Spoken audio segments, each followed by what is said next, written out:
A paz do Senhor, querido professor, que é o irmão Sérgio, comentarista da revista do primeiro trimestre de 2024 do Ministério de Santo André. E eu venho por meio desse trazer um subsídio a mais para a sua aula desse próximo domingo. Como nós estamos falando ali da era primitiva, de um herói, né, Inácio de Antioquia, que está situado ali na era primitiva, é muito importante nós compreendermos as datas no que diz respeito às perseguições, porque há muita confusão por parte daqueles que pregam e ensinam e às vezes colocam as perseguições como se elas sempre tivessem sido sistemáticas e, por assim dizer, em todo o império. Porém, uma viagem na história da igreja fica evidente que não. Por exemplo, os cristãos, logo de início, nos seus primeiros anos de igreja, enfrentaram uma perseguição dos judeus, né?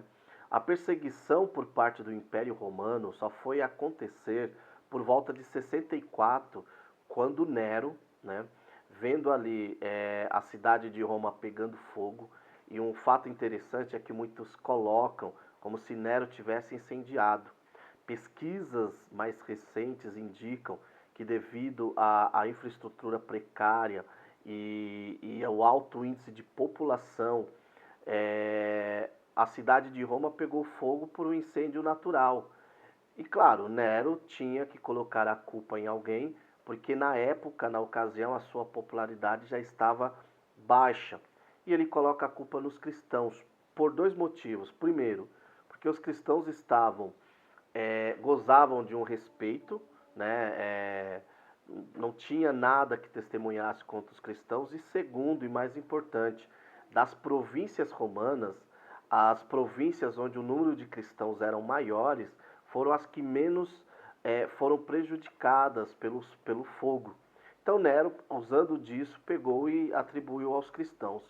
Ali começa uma perseguição localizada, não foi uma perseguição em todo o império, né? É claro, foi terrível. Os livros de história relatam que Nero, né, pegou muitos cristãos e fez deles tochas humanas para clarear as estradas, os jardins. E então foi terrível a perseguição. Porém, não foi uma perseguição sistemática ou em todo o império, foi uma perseguição local. No ano 90, né, nós temos a perseguição ali por Domiciano, que também não foi uma perseguição em nível de império total, foi uma perseguição local também. Domiciano ele tinha uma ganância e passou a exigir que todos sacrificassem sua homenagem, né? E então daí vem uma perseguição, onde nós vemos até o próprio apóstolo João inserido dentro dessa perseguição. No século II, aí nós vemos uma figura que é Trajano. Trajano, ele coloca aquilo que nós podemos dizer de a primeira perseguição judicial. Em que sentido? Porque Trajano não persegue diretamente os cristãos, porém ele olha e diz, olha, se houver a denúncia que alguém é cristão, automaticamente essa pessoa precisa renunciar o Cristo que ele serve e seguir as tradições romanas, entre elas saudar o imperador como um deus. Foi nessa época que morreu Inácio, morreu Policarpo, morreu Justino Marte e muitos outros, né? Uma coisa interessante é que é nessa época que surge, no século II, que surgem os apologistas, né, da fé, né? Dentre eles Justino Marte, não para defender Deus, mas para defender a igreja. Já no século III e começo do século IV, aí nós temos a primeira e grande perseguição sistemática, que passou a ser uma perseguição em todo o império. Essa perseguição ela acontece por Décio e ela continua por Diocleciano. Essas sim foram perseguições sistemáticas e em massa, em todo o império. E qual era o único motivo? A pessoa ser denunciada ou apenas pairar uma suspeita de que ela era cristã ali ela já era perseguida, já era morta, já era lançada às prisões, né?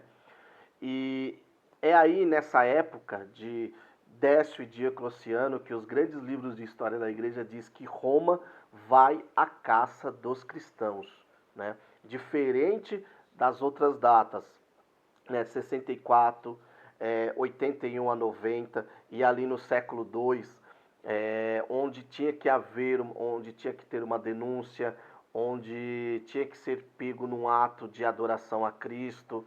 Agora aqui não, no final do século III e começo do século IV, a perseguição é sistemática. Roma vai à caça dos cristãos. É muito importante saber isso. E um outro fato que nós temos que entender é, depois dessa grande perseguição de Décio e Diocleciano, que ela vai ali mais ou menos de 251 a 305 depois de Cristo, aparece na figura do cristianismo um homem chamado Constantino. Constantino, muitos falam que ele oficializa o cristianismo como a religião do império. Isso também é um erro histórico. Constantino reconhece o cristianismo como religião autorizada. Quem vai oficializar o cristianismo como religião oficial é Teodósio, em 381, no Concílio de Constantinopla. Que Deus abençoe. É muito importante conhecer essas datas, a fim de que você possa acrescentar aos seus alunos. Deus abençoe, em nome de Jesus.